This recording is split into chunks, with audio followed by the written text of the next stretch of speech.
Everyone, welcome you all to the academy defence. This is Raviraj and आज का जो video है ये साइंस के ऊपर है। हमने 30 मोस्ट एक्सपेक्टेड क्वेश्चंस साइंस के ऊपर बनाया हुआ है और ये पार्ट 1 है। 3 पार्ट आएंगे टोटल ऐसे, तो 10 क्वेश्चंस इसमें कवर किया है और इसमें क्वेश्चंस के साथ हमने पूरा एक चैप्टर एक्सप्लेन किया हुआ है हर एक क्वेश्चन पर।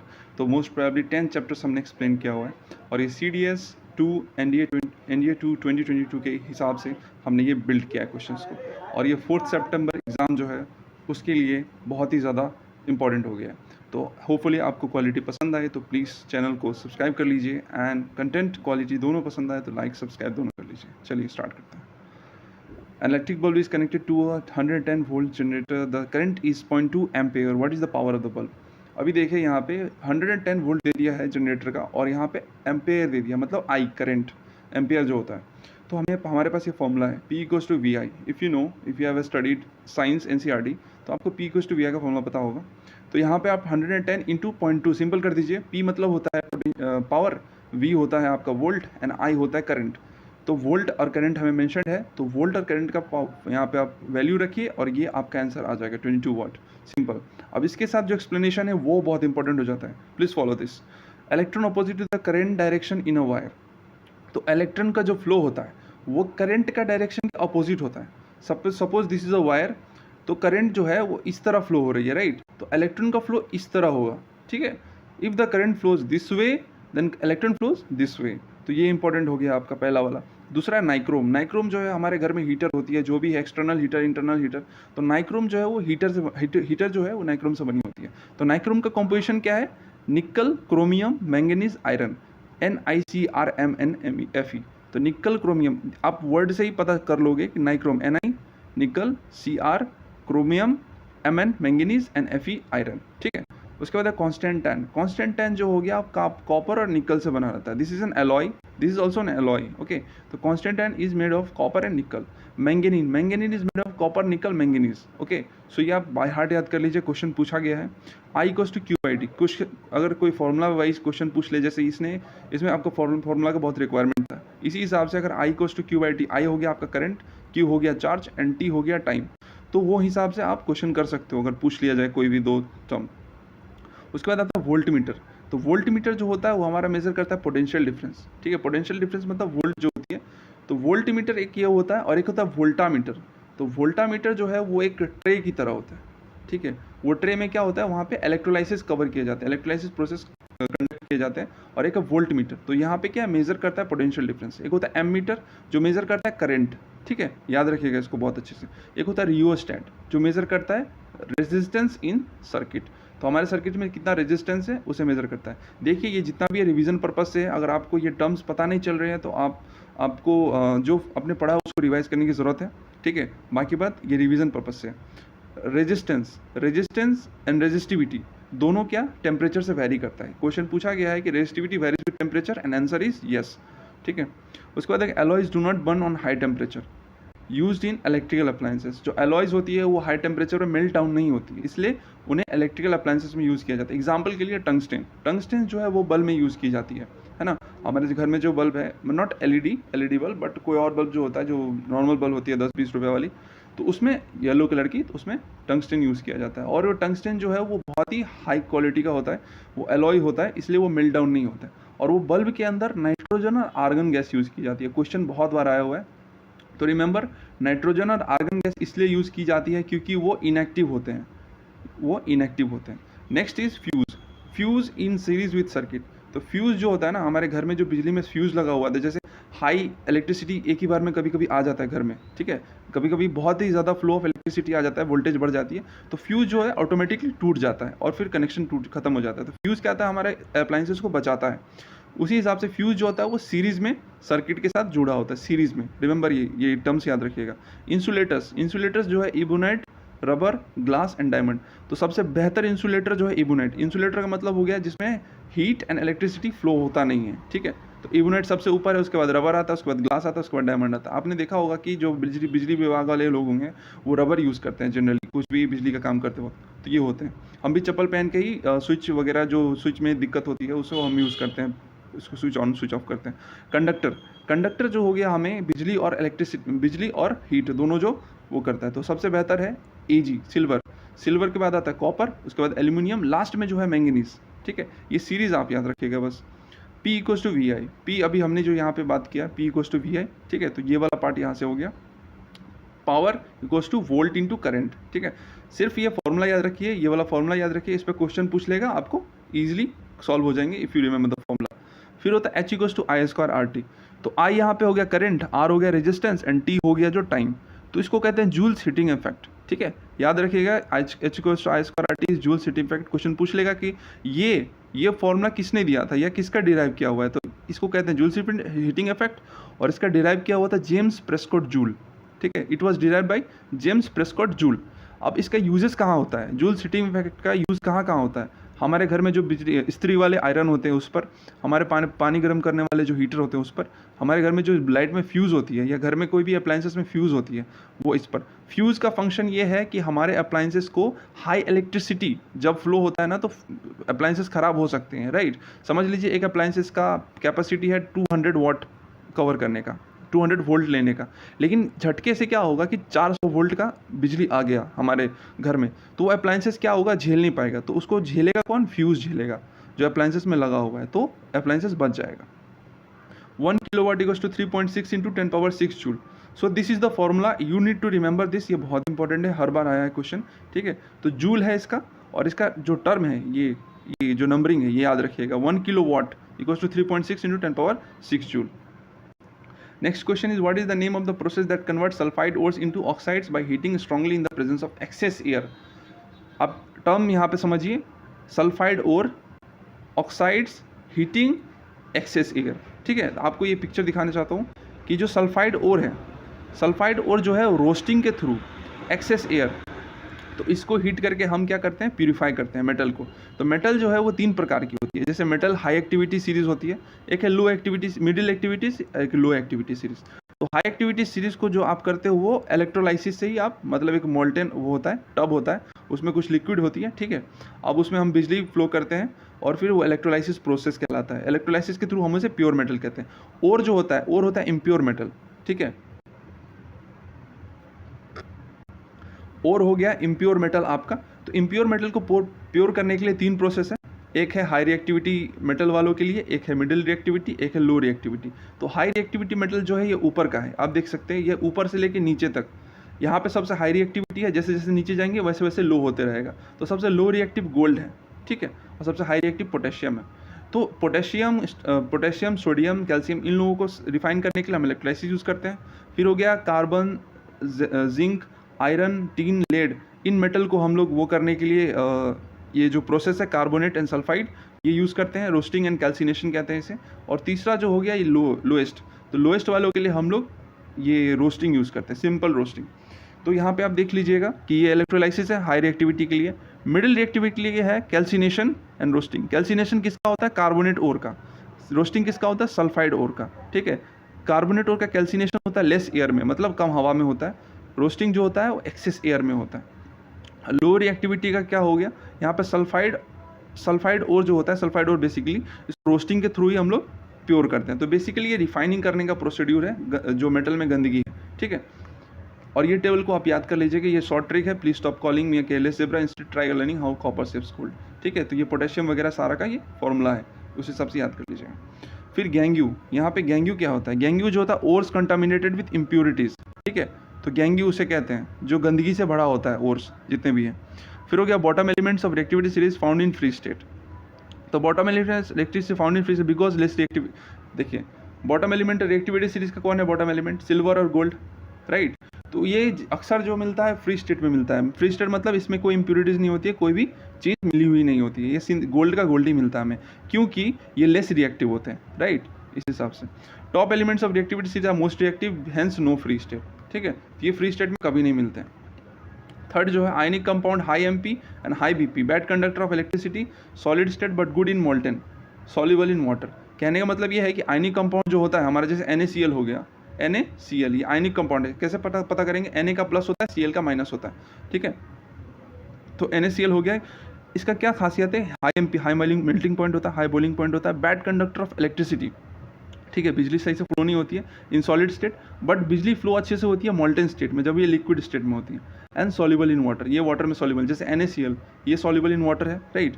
फिर होता है यहाँ पे स्टेनलेस स्टील। स्टेनलेस स्टील क्या होता है एक्चुअली, ये अलॉय होता है एक तरह से, किसका किसका मिक्सचर, आयरन, निकल and chromium, you can call it fennec, short trick fennec, ठीक है। फिर प्योर आयरन जो होता है वो बहुत सॉफ्ट होता है, तो इसको कार्बन के साथ मिलाते हैं और इसका हार्ड आयरन बन जाता है, ठीक है। फिर 24 कैरेट गोल्ड जो होती है वो 24 कैरेट गोल्ड एक्चुअली में 24 कैरेट नहीं होती है, वो गोल्ड बहुत सॉफ्ट होता है, तो इसमें हम लोग क्या करते हैं, कॉपर एंड सिल्वर मिलाते हैं, कॉपर या सिल्वर मिलाते हैं उसको स्ट्रॉन्ग करने के लिए। तो जो कमर्शियल गोल्ड मिलता है हमें वो 24 कैरेट गोल्ड नहीं है, 22 कैरेट गोल्ड है, और 2 कैरेट जो होता है वो सिल्वर एंड कॉपर होता है। फिर N alloy is homogeneous mixture, तो होमोजीनियस मिक्सचर याद लिख लीजिए, इस वन लाइन स्टेटमेंट है, ये पूछ लेगा यहाँ से, alloy is an homogeneous mixture. Obtaining metal from compound is a reduction process, ठीक है। तो मेटल जो हम लोग यहाँ पे रिड्यूस करते हैं, ये हमारा ओर है, ठीक है, गंदगी है, इसे हम रिड्यूस करते हैं, ये प्योर मेटल बनता है। तो प्योर मेटल हम लोग क्या करते हैं, रिडक्शन प्रोसेस से रिड्यूस करते हैं। फिर हो गया रेलवे ट्रैक्स ज्वाइनिंग। अब देखिए रेलवे ट्रैक तो पूरा लंबा नहीं होता ना, मतलब 2 रेलवे ट्रैक को जोड़ते हैं, जोड़ते जोड़ते हम बड़ा लंबा रेलवे ट्रैक बनाते हैं, राइट। तो उन दोनों के बीच में जो ज्वाइनिंग होती है उसका यूज़ करते हैं हम लोग Fe2O3 और एल्यूमिनियम, मतलब iron, ferric oxide and aluminium का यूज़ करते हैं। इसको हम लोग बोलते हैं थर्मेट रिएक्शन। ये बहुत ज़्यादा गर्मी देता है, हाईली एक्सोथर्मिक होता है। थर्मेट रिएक्शन, क्वेश्चन यहाँ से ये पूछेगा कि रेलवे ट्रैक जोड़ने के लिए कौन सा रिएक्शन होता है, इससे थर्मेट रिएक्शन, ठीक है। Ag turns black when expose to Ag2S। Important, very very important question. Silver जो होता है, सिल्वर में जंग लगती है और सिल्वर काला हो जाता है। काला क्यों होता है, Ag2S, काला होने के बाद बनता है Ag2S, ठीक है। तो Ag2S इज द आंसर, यहाँ पे हो गया। तो सिल्वर काला क्यों होता है, जब काला होता है तो काला कंपाउंड कौन सा है, Ag2S। और ये कौन से गैस के अभाव में होता है, कोई गैस इस सिल्वर के साथ रिएक्ट करता है, वो कौन सा गैस है, H2S, ठीक है, H2S, हाइड्रोजन सल्फाइड। फिर आ गया कॉपर गेट्स ग्रीन कोड। जैसे देखिए लोहा में रेड कलर का जंग लगता है, वैसे कॉपर में ग्रीन कलर का जंग लगता है, ठीक है, ग्रीन कोड। तो ये मोइस्ट CO2 होता है, मतलब गीला कार्बन डाइऑक्साइड, जो एटमॉस्फेरिक कार्बन डाइऑक्साइड है उससे रिएक्ट करके कॉपर में हरा जंग लग जाता है, ठीक है। और उसको बोलते हैं cupric carbonate, CuCO3, cupric carbonate, ठीक है।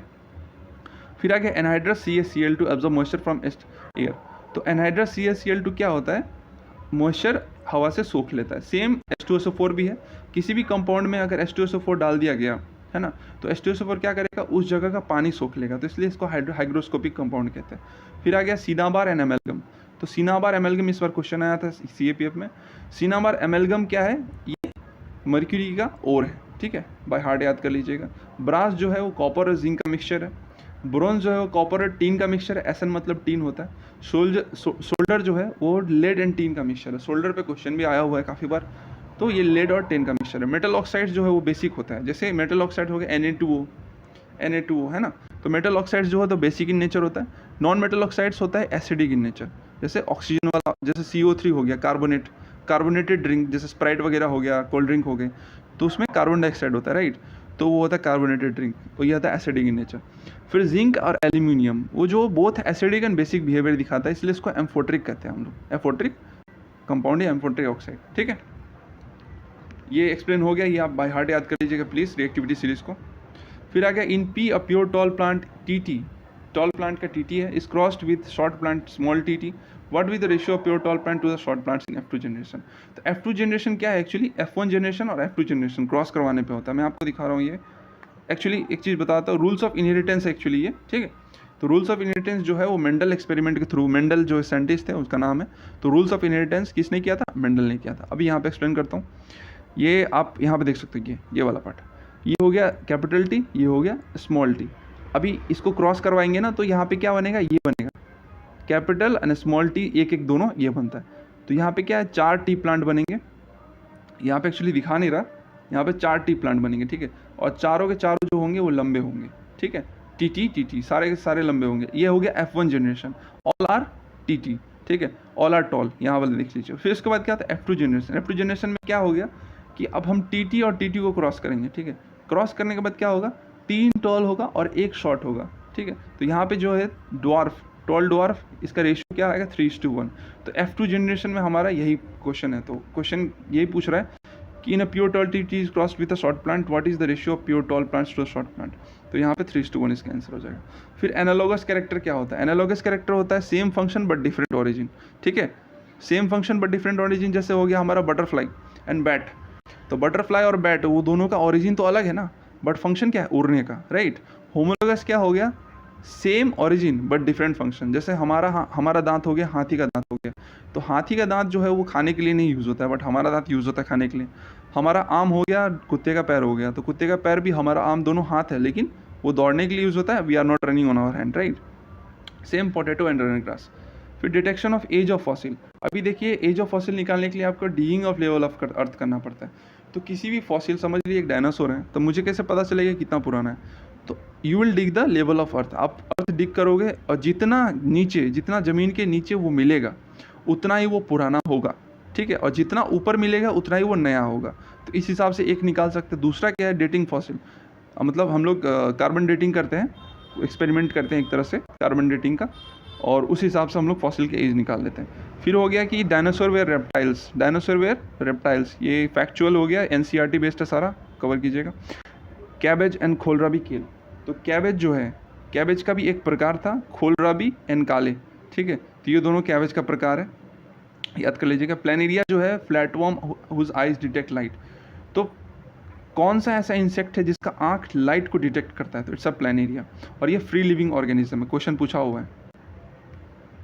फिर आते हैं when copper reacts with moist CO2 in air it forms green coating of which one of the following compounds. अभी हमने डिस्कस किया था पीछे कि कॉपर जो है ग्रीन कोटिंग, यहाँ पे डिस्कस किया था कि कॉपर जो है, एक सेकेंड, हाँ, copper green coats due to moist CO2, right. और ये क्या फॉर्म करता है, ग्रीन कोटिंग करने के बाद ये फॉर्म करता है क्यूप्रिक कार्बोनेट, CuCO3, ठीक है। तो आप ये वाला पार्ट देख सकते हो कि आयरन रस्ट प्रिवेंशन पेंटिंग।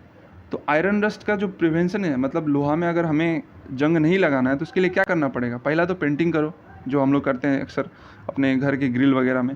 दूसरा ऑयलिंग कर दो, उसका तेल वगैरह ये सब यूज़ करो। ग्रीसिंग कर दो। हमारे ब्रेक में कभी क्यों नहीं लगती, क्योंकि हम लोग ग्रीसिंग करके रखते हैं ना, हमारे जो सॉकर वगैरह होती है। फिर गैल्वेनाइज कर दो। गैल्वेनाइज हो गया कि जिंक का कोटिंग, जिंक एक मेटल है, उसका एक लेयर देना।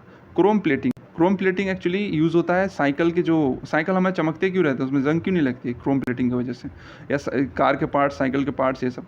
एनोडाइजिंग हो गया एल्यूमिनियम का लेयर देना। जैसे गैल्वेनाइजिंग हो गया जिंक का लेयर देना, एनोडाइजिंग हो गया एल्यूमिनियम का लेयर देना, ठीक है। उसके बाद या उसे एलॉय बना दो, ठीक है। एलॉय बनाने से भी हमारा आयरन जो है, आयरन में कुछ मिला देंगे वो एलॉय बन जाएगा, और फिर वो हमारा प्रिवेंट हो जाएगा रस से। फिर मेलेबिलिटी। मेलेबिलिटी देखिए मेटल का एक प्रॉपर्टी है जिससे हम उसे शीट में बदल सकते हैं। समझ लीजिए एक मेटल का ब्लॉक है, उसके बाद हम उसको बराबर पीटेंगे, बहुत ही प्रेशर देके पीटते रहेंगे, वो एक पतला शीट बन जाएगा, राइट। तो वो होगा मेलेबिलिटी वो प्रॉपर्टी। एक हो गया डक्टिलिटी। डक्टिलिटी क्या है, टर्निंग इनटू वायर। तो डक्टिलिटी एक मेटल है, समझिए ये मेटल हो गया, इसको हम खींच के लंबा वायर बना दिए। जैसे कॉपर का हम लोग वायर यूज़ करते हैं, कैसे बनता है, वो मेटल से ही बनता है ना। तो कॉपर का भी प्रॉपर्टी है डक्टिलिटी का। तो ductility property is turning into wire, ठीक है। मेटल को टर्न वायर बनाने में जो प्रॉपर्टी यूज़ होता है वो डक्टिलिटी है। गोल्ड जो है मोस्ट डक्टाइल एलिमेंट है। तो पूछेगा कि मोस्ट डक्टाइल कौन सा है, तो गोल्ड। 4 ऑप्शन दे देंगे, उसमें से एक गोल्ड रहेगा, ठीक है। तो गोल्ड बहुत ही लंबा वायर बना सकता है, इतना डक्टाइल है। तो best conductor of heat and electricity कौन सा है, सिल्वर, कॉपर। वर्स्ट कंडक्टर कौन है, लेड एंड मर्क्यूरी, ठीक है। Hg मतलब मर्क्यूरी, Pb मतलब लेड। डायमंड जो है, डायमंड अभी तक का सबसे हार्डेस्ट सब्सटेंस है, और इसका मेल्टिंग पॉइंट भी बहुत ज़्यादा होता है, बॉइलिंग पॉइंट भी बहुत ज़्यादा होता है। सिल्वर एंड गोल्ड है जो इसका कोई रिएक्शन ही नहीं है ऑक्सीजन के साथ। क्यों नहीं है, जैसे हमने बताया कि ये फ्री स्टेट में मिलता है, क्योंकि ये नीचे में है, बहुत ही ज़्यादा रिएक्टिविटी सीरीज़ है। रिएक्टिविटी सीरीज़ में बहुत नीचे है, नीचे वाले पार्ट लो रिएक्टिव है, राइट। इसलिए सिल्वर एंड गोल्ड जो है वो फ्री स्टेट में मिलते हैं हमें। ये पार्ट हो गया आपका, ठीक है। उसके बाद देखिए यहाँ पे कि what are the constituent of alloy solder. तो सोल्डर का हमने यहाँ पे डिस्कस किया था, पहले ही पीछे ही डिस्कस किया था कि सोल्डर का जो है एलॉय, एक सेकेंड आपको दिखाता हूँ। ये वाला पार्ट हो गया alloy is homogeneous mixture, stainless steel, commercial. ये यहाँ देख लीजिए, सोल्डर जो है लेड प्लस टीन है, ठीक है। सोल्डर जो है लेड प्लस टीन है, Pb मतलब लेड, Sn मतलब टीन। तो यहाँ से आप कवर कर लीजिएगा, तो इसका आंसर हो जाएगा आपका, एक सेकेंड, हाँ, लेड और टीन। तो यहाँ से आप ये पार्ट इसका आंसर हो गया। और फिर ये इंपॉर्टेंट सेक्शन आ गया, ब्रोमीन जो है वो लिक्विड नॉन मेटल है। नॉन मेटल जो अक्सर होता है वो गैस होता है, ठीक है। नॉन मेटल जितने भी हो गए, जैसे कार्बन ले लीजिए, ऑक्सीजन ले लीजिए, या जो भी बाकी का, तो वो होता है लिक्विड नॉन मेटल। ब्रोमीन ही है जो लिक्विड नॉन मेटल है। आयोडीन जो है वो लस्ट्रस है। आयोडीन जो है वो हार्ड सब्सटेंस है, आयोडीन नॉन मेटल है बट ये हार्ड सब्सटेंस है, तो ये क्वेश्चन पूछा डायरेक्टली कि लस्ट्रस कौन सा है। Lithium, potassium and sodium, soft, can cut with knife, ठीक है, ये मेटल है और लेकिन इतना सॉफ्ट है कि इसे हम चाकू से काट सकते हैं। Metallic oxide soluble in water except sodium and potassium oxide, तो मेटेलिक ऑक्साइड जितने भी हैं, है ना, तो वो पानी में सॉल्युबल है, लेकिन सोडियम और पोटेशियम ऑक्साइड नहीं है। Sodium potassium are the metals but they are not soluble in water. Copper if burned they form copper oxide, तो कॉपर अगर जलाया जाए तो वो CuO बन जाएगा, राइट, कॉपर ऑक्साइड फॉर्म कर देंगे। Anodizing thick layer of aluminium, पहले समझा दिया।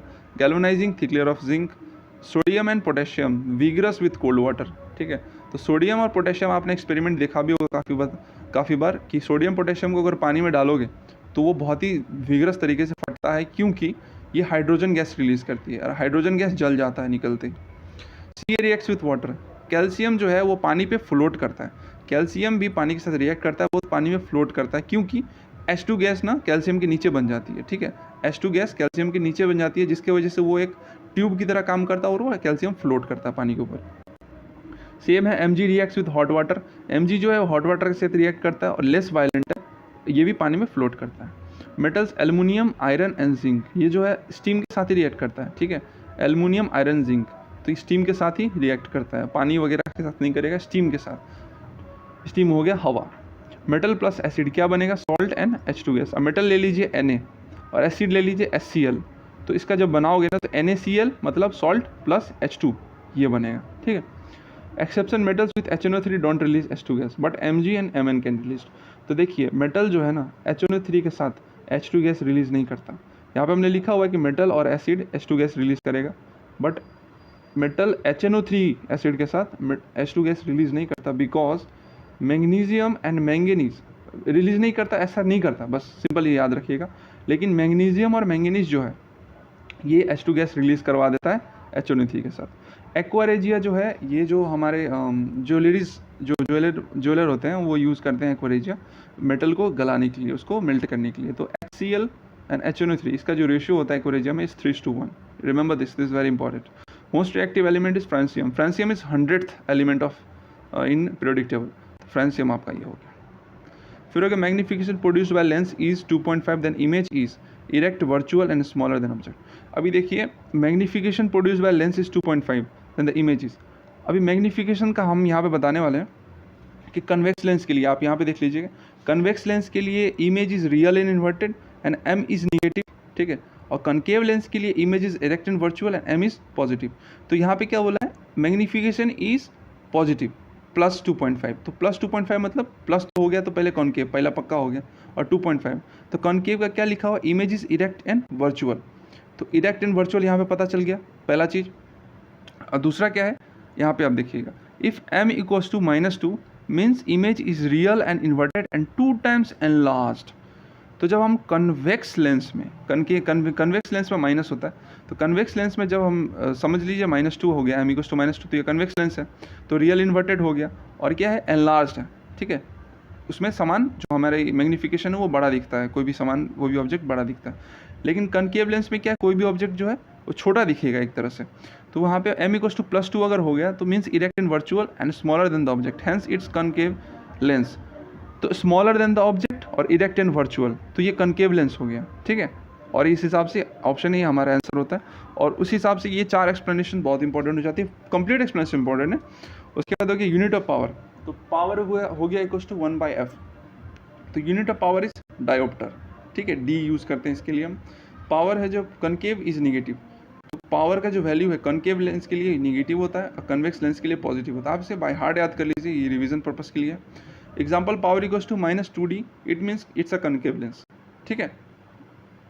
उसके बाद आ गया यहाँ पे, ये पार्ट बहुत इंपॉर्टेंट हो जाती है, क्योंकि यहाँ पे आप देखिएगा क्वेश्चन पूछा गया है कि आइस, वाटर, अल्कोहल, केरोसिन, ठीक है, फ्यूज क्वार्ट, सर्पेंट, तो ये जो एरिया ना इसको हम लोग रिफ्रैक्टिव इंडेक्स के थ्रू हम लोग वो करेंगे। तो सबसे कम जिसका है वो वाटर है, सबसे ज़्यादा जिसका है वो डायमंड है, ठीक है, और इस तरह ये सीरीज हो जाएगा। तो चार चीज़ों का कोई नाम दे देगा और उसको बोलेगा कि उसे अरेंज करो असेंडिंग ऑर्डर या डिसेंडिंग ऑर्डर में, तो ये पार्ट आप याद कर लीजिए, बहुत इंपॉर्टेंट हो जाएगा। उसके बाद magnetic field lines inside a current carrying long solenoid are in the form of, तभी अभी देखिए ये हो गया सोलेनॉइड, सोलेनॉइड क्या होता है एक्चुअली, ये कॉपर वायर का ना इस तरह हम इसे वो कर देते हैं, सर्कल कर देते हैं और फिर ये करते हैं, तो कॉपर वायर का एक सर्कुलर लूप बना देते हैं, तो ये होता है सोलेनॉइड। ठीक है, तो सोलेनॉइड के अंदर क्योंकि इसके थ्रू हम बिजली पास करेंगे, यहाँ से करंट जा रही है, ऊपर करंट जा रही है और करंट इसके थ्रू फ्लो होगी, यहाँ से निकलेगी, तो करंट जाते ही यहाँ पे मैग्नेटिक फील्ड प्रोड्यूस हो जाता है, राइट। तो मैग्नेटिक फील्ड प्रोड्यूस होने के बाद यहाँ पे मैग्नेटिक लाइंस भी बन जाती है। तो मैग्नेटिक लाइंस अक्सर टेढ़ा होता है, लेकिन क्या है सोलेनॉइड के अंदर मैग्नेटिक लाइंस जो होता है वो पैरेलल एंड स्ट्रेट लाइन में होता है, ठीक है, लेकिन बाहर निकलते ही वो टेढ़ा हो जाता है, तो ये आपका स्ट्रेट लाइन हो जाएगा। तो parallel straight line is the answer as per the question. उसके बाद कुछ इंपॉर्टेंट पार्ट यहाँ पे, Hans Christian Oersted found relation between electricity and magnetism. तो इलेक्ट्रिसिटी जाने से मैग्नेटिक ये प्रोड्यूस होता है, इलेक्ट्रिसिटी जाने से ये मैग्नेटिज्म प्रोड्यूस होता है, कैसे पता चला? तो ये हैंस क्रिश्चियन ओरस्टेड महाराज ने इन्होंने किया, इसे एक्सपेरिमेंट किया और इसे प्रूफ कर दिया, तो हमें पता चला इसके बारे में। मैग्नेटिक फील्ड जो है वो ओरस्टेड में कवर किए जाते हैं। तो मैग्नेटिक फील्ड का जो यूनिट है वो ओरस्टेड होता है। Magnetic field movement outside magnet from north pole to south pole. तो मैग्नेट समझ लीजिए मैग्नेट है, ठीक है, तो ये नॉर्थ पोल है और ये साउथ पोल है। तो आउटसाइड मैग्नेट मतलब ये north pole to south pole movement करेगा, north pole to south pole movement इस तरह करेगा, इस तरह ये रिएक्शन ये पार्ट होगा, ठीक है, north pole to south pole. लेकिन ये मैग्नेट के बाहर होगा, मैग्नेट के बाहर इस तरह होगा, ठीक है, north pole to south pole. लेकिन मैग्नेट के अंदर क्या होगा, साउथ टू नॉर्थ होगा, साउथ होगा इधर, ये नॉर्थ होगा, तो साउथ टू नॉर्थ इस तरह मैग्नेट के अंदर जाएगा, ठीक है, ये पार्ट हो गया। तो मैग्नेट का मूवमेंट पे बहुत क्वेश्चन आया हुआ है, ये देख लीजिएगा। और inside magnet it's south to north pole direction of magnetic field. Two field lines never intersect each other. देखिए यहाँ पे दो फील्ड लाइन कभी इंटरसेक्ट नहीं करता खुद से, इंटरसेक्ट करने से ये प्रॉपर्टी ही गलत हो जाएगा, इसलिए it never intersect with each other. The closer the field lines stronger is the magnetic field. Field lines जितने क्लोजर होंगे ना उतना ही मैग्नेटिक फील्ड स्ट्रॉन्ग होगा, ठीक है। Magnetic field is a vector quantity because इसका डायरेक्शन और मैग्नीट्यूड दोनों है। Direction and magnitude, you know the vector quantity क्या होता है, डायरेक्शन और मैग्नीट्यूड जिसका दोनों होता है उसको वेक्टर क्वांटिटी कहते हैं। तो if current increased deflection increases, hence more magnetic field lines produced.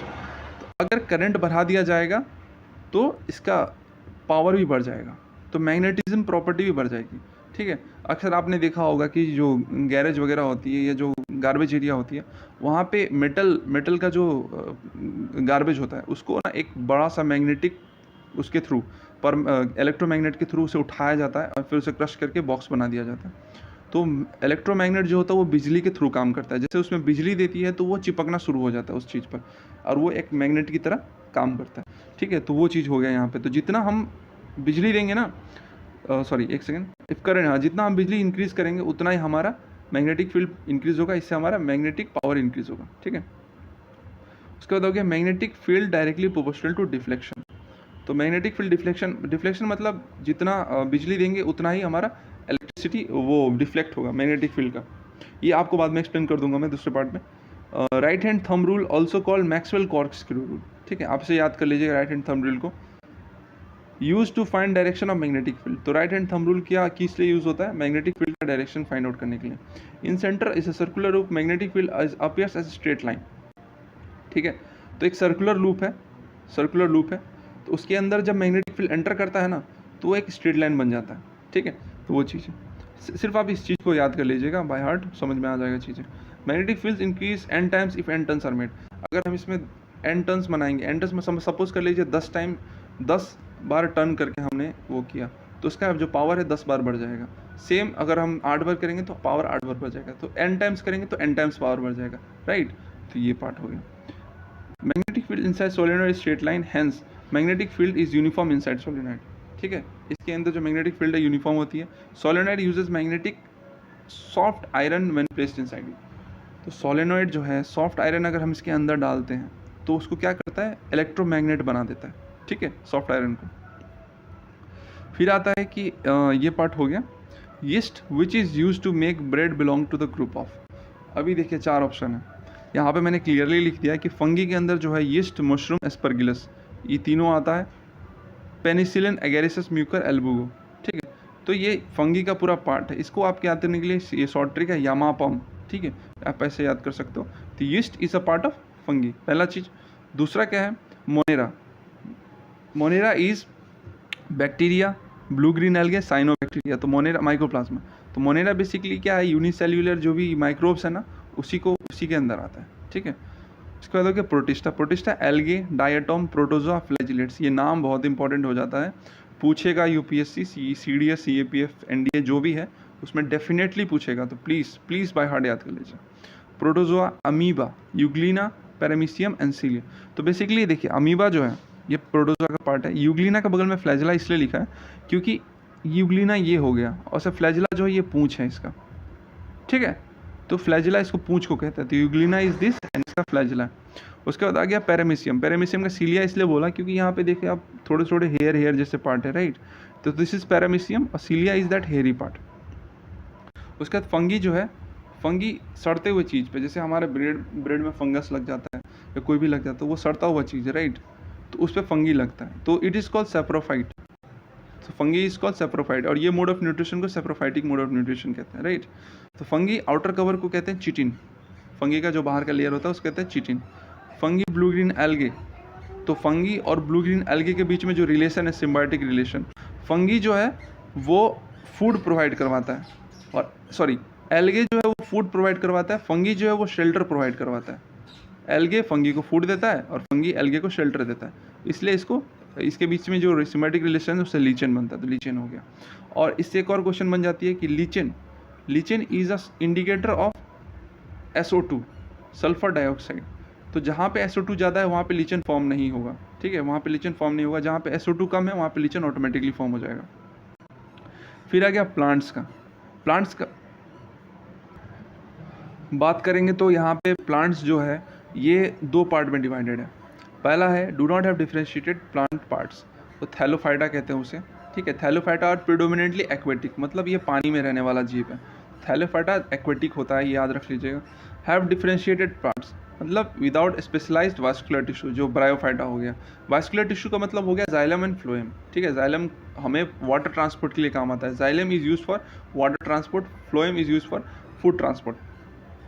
और जो वास्कुलर बंडल के साथ है जिसके पास जाइलम फ्लोएम है, और फिर वो दो पार्ट में डिवाइड हो गया। एक है टेरिडोफाइटा जिसके पास कोई सीड नहीं होता, ये सीड प्रोड्यूस नहीं करता। एक हो गया फेनोरोगैमे जो सीड प्रोड्यूस करता है। फिर इसके नीचे दो पार्ट हो गया, जिम्नोस्पर्म एंड एंजियोस्पर्म।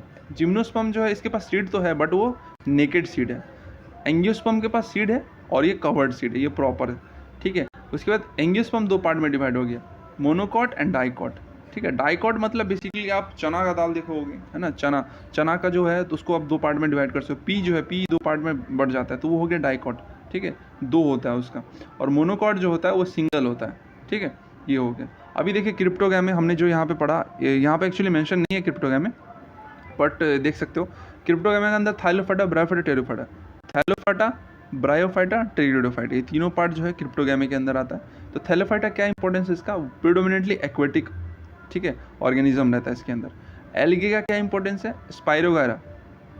एल्गे का अगर मैं पार्ट डिवाइड करूं तो एल्गे में जो आता है स्पाइरोगायरा, उलोथ्रिक्स, क्लैडोफोरा, चारा, ठीक है। You can write remember is like SU सक, ठीक है, इसे याद रख सकते हो। ब्रायोफाइटा जो है एम्फीबियंस ऑन प्लांट किंगडम, ठीक है। तो प्लांट्स का जो एम्फीबियन होता है ये ब्रायोफाइटा है। और मॉस, मर्चेंटिया, रिकिया, जूप्लस, डॉसोनिया एंड स्फैग्नम, ये पार्ट जो है इसका वो है ब्रायोफाइटा। ये सारे पार्ट्स जो है ये ब्रायोफाइटा है। फिर हो गया टेरिडोफाइटा। टेरिडोफाइटा में आ गया मर्सिलिया, फॉन्स एंड हॉस्टेल्स, है ना। तो you can remember like MF Hussain, M से हो गया मर्सिलिया, F से फॉन्स एंड S से हॉस्टेल्स। नाम बहुत इंपॉर्टेंट हो जाती है यूपीएससी, CDS में, CDS, NDA एंड CAPF में डायरेक्ट नाम पूछा जाता है। जैसे डायटोम्स पूछा था पिछले बार में, उसी हिसाब से पूछा जाएगा नाम, प्लीज़ रिमेंबर कीजिएगा इस चीज़ को बहुत बढ़िया से। उसके बाद फेनोरोगैमे। फेनोरोगैमे जैसे हमने यहाँ पे पढ़ा था, एक सेकेंड, फेनोरोगैमे तो फेनोरोगैमे के अंदर आता है gymnosperm and angiosperm, right, gymnosperm angiosperm. तो जिम्नोस्पर्म जो है पाइन्स, देवदार and Cycas, Pinus and Cycas. तो जिम्नोस्पर्म में जो क्या है, हमारे पाइन्स जो होते हैं जो हम क्रिसमस ट्रीज वगैरह में यूज़ करते हैं, तो वो पाइन्स हो गया, देवदार हो गया, पाइनस काइकस होता है, एक ही प्रकार का हो गया सारा कुछ। और इससे रिलेटेड एक और चीज़ है पाइन से कि सल्फर शावर होता है। पाइन की जब बीज झड़ती है ना, पाइन में बहुत बीज होते हैं, ठीक है, नेकेड बीज होती है, सीड्स, जब वो झड़ती है तो एक शावर की तरह झड़ती है, तो उसको हम बोलते हैं सल्फर शावर, ठीक है, याद कीजिएगा।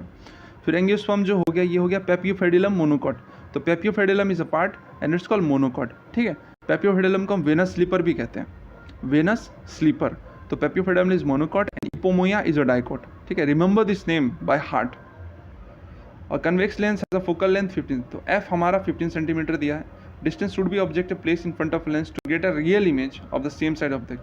तो हमें क्या चाहिए, हमें रियल इमेज चाहिए, और कन्वेक्स लेंस हमेशा रियल इमेज ही बनाता है, और हमें सेम साइज़ का चाहिए. तो अभी हम अगर यहाँ पे चेक करें कि अगर हम इसे कर्व इस पर रखते हैं सेम साइज़, तो हमारा जो इमेज है वो कब बन रहा है सेम साइज, अगर हम 2f1 पे ऑब्जेक्ट अगर हम 2f1 पे रखते हैं तो इमेज हमारा 2f1 पे बनता है, 2f2 पे बनता है. ठीक है, और ये बनता है रियल इन्वर्टेड. तो इस हिसाब से जो है मैं आपको एक बताता हूँ formula. r equals to 2f. r मतलब हो गया आपका सेंटर ऑफ कर्वेचर, और you can call it kind of diameter. मैं बताता हूँ कैसे, एक सेकेंड. अब द लेंस, हाँ ठीक है. तो 30 सेंटीमीटर जो है r हो गया आपका सेंटर ऑफ कर्वेचर. तो suppose this is a lens. एक सेकेंड मैं आपको एग्जांपल के साथ बताता हूँ. ये देखिए, ये लेंस है. ठीक है, तो हमारा जो f है ये पार्ट है. फोकस हमारा पहला फोकस ये है, दूसरा फोकस हमारा ये है. तो दूसरा फोकस को हम r भी कहते हैं. मिरर के रेंज में अगर आप मिरर सेक्शन देखोगे तो वहाँ पे r यूज़ किया जाता है, वहाँ पे 2f1 यूज़ नहीं किया जाता है. यहाँ पे 2f1 को we can use is r. तो f जो ये लेंथ है और ये लेंथ है, तो 2f1 इक्वल्स टू 1f1. इसका मतलब ये हुआ कि जो ये लेंथ, अगर ये लेंथ 10 सेंटीमीटर है तो ये लेंथ हो जाएगा टोटल 20 सेंटीमीटर, क्योंकि इनके बीच में जो है ना 10 सेंटीमीटर है और यहाँ से 10 सेंटीमीटर. तो इसका डबल ये पार्ट है. ठीक है, सिंपल याद रखिएगा. तो डबल ये पार्ट इस हिसाब से क्या होगा कि अगर हमारा f 15 सेंटीमीटर है तो उसका डबल जो पार्ट हो जाएगा वो होगा 30 सेंटीमीटर, राइट. तो f1 equals to twice of ये कर देंगे हम लोग, जो हमारा ये 15 सेंटीमीटर. तो इस हिसाब से ये पोर्शन हो जाएगा. ये पार्ट आप देखिएगा, अगर हम इनफाइनाइट में रखेंगे ऑब्जेक्ट को तो हमारा क्या बनेगा, इमेज फोकस पे बनेगा, हाईली डिमिनिश्ड होगा और रियल इन्वर्टेड होगा. एक और ट्रिक है कि सभी का सभी इमेज जो है रियल इन्वर्टेड बनता है एक्सेप्ट एक पार्ट को. एक पार्ट को अगर हम फोकस पे रखते हैं, फोकस और ऑप्टिकल सेंटर के बीच में रखते हैं तो वो वर्चुअल बनता है. बाकी बात जो भी है सारा रियल बनेगा. ये हो गया कुछ. और ये जो क्वेश्चन है हमारा, ये क्वेश्चन के लिए ये इमेज परफेक्ट है क्योंकि हमने 2f1 पे रखा है इमेज. ठीक है, 2f1 पे रखा है तो हमारे क्या 2f1 पे 2f2 पे ही बनेगा. तो सेम साइज, राइट. बट क्या इसके बीच में डिस्टेंस जो है, इसके बीच में डबल डिस्टेंस है, राइट. तो इस तरह. फिर अगर twinkling of stars. Twinkling of stars, अब देखिए हमारा आसमान पे जो स्टार जो चमकता है वो है एटमॉस्फेरिक रिफ्रैक्शन ऑफ लाइट की वजह से. Atmospheric refraction of light. अब ये सिंपल इसका आंसर है. इसका एक्सप्लेनेशन यहाँ पे पूरा ब्रीफली मैंने किया हुआ है. पहला चीज़ देखिए, स्कैटरिंग ऑफ लाइट, कैसे रिलेटेड चीज़ सारी चीज़ें कवर है. ब्लू स्काई, जो हमारा ब्लू स्काई है it is because of scattering of light. Reddening of sunset and sunrise. Deep sea water, तो समुद्र का पानी. Reddening of sunset and sunrise, सूर्य उदय एंड सूर्य अस्त से पहले जो लाल रंग दिखता है वो सारा स्कैटरिंग ऑफ लाइट की वजह से. उसके बाद if a person unable to read a book he has hypermetropia. इसका एग्जांपल मैं आपको दिखाता हूँ, एक सेकेंड. यहाँ पे देखिए, पहले आँख से रिलेटेड चीज़ बताता हूँ. Iris control pupil size. Iris जो होता है वो हमारे प्यूपिल का साइज़ कंट्रोल करता है. ये आपको बताता हूँ आइरिस क्या हो गया. यहाँ पे आइरिस हो गया ये पार्ट, ये जो छोटा सा दिख रहा है लाल रंग का, और ये दिख रहा है छोटा सा लाल रंग का, ये आइरिस हो गया. और प्यूपिल हमारे ये पार्ट हो गया.